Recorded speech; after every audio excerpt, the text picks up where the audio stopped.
Halo,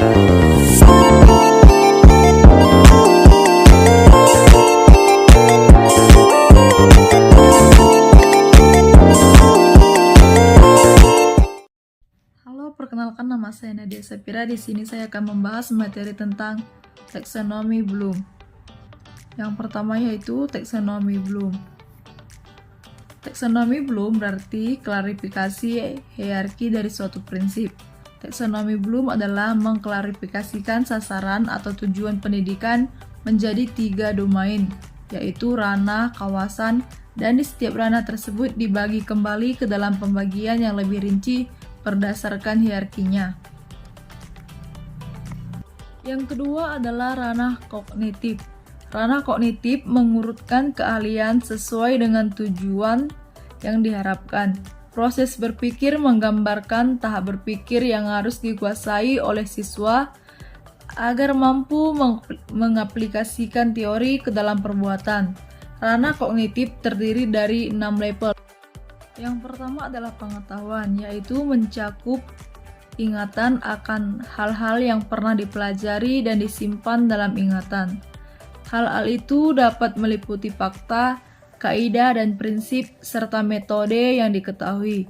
Pengetahuan yang disimpan dalam ingatan digali pada saat dibutuhkan melalui bentuk ingatan, mengingat, atau mengenal kembali. Yang kedua ada pemahaman.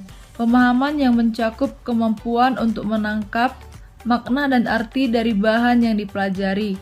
Adanya kemampuan ini dinyatakan dalam menguraikan isi pokok dari suatu bacaan, mengubah data yang disajikan dalam bentuk tertentu ke bentuk lain. Yang ketiga yaitu penerapan. Penerapan yaitu mencakup kemampuan untuk menerapkan suatu kaidah atau metode bekerja pada suatu kasus atau problem yang konkret dan baru. Selanjutnya yang keempat adalah analisis.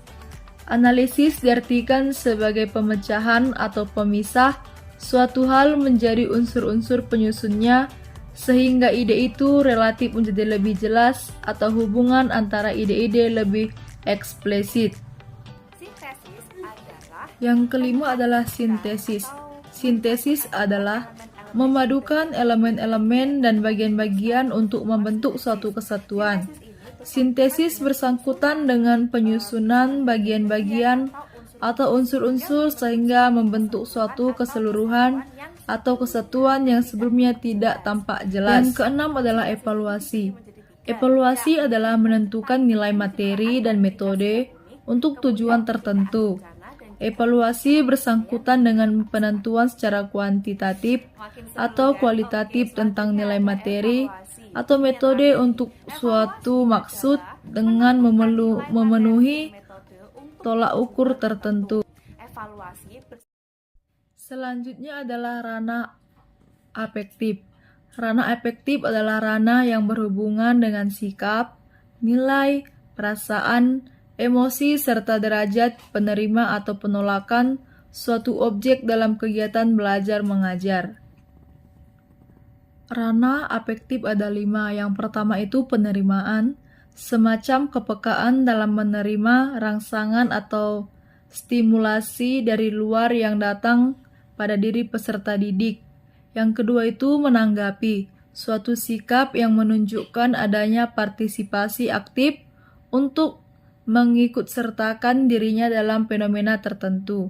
Yang ketiga ada penilaian, yaitu berkenaan dengan memberikan nilai, penghargaan, dan kepercayaan terhadap suatu gejala atau stimulasi tertentu. Yang keempat adalah mengelola, yaitu meliputi konseptualisasi nilai-nilai menjadi sistem nilai, serta pemanfaatan dan prioritas nilai yang telah dimiliki.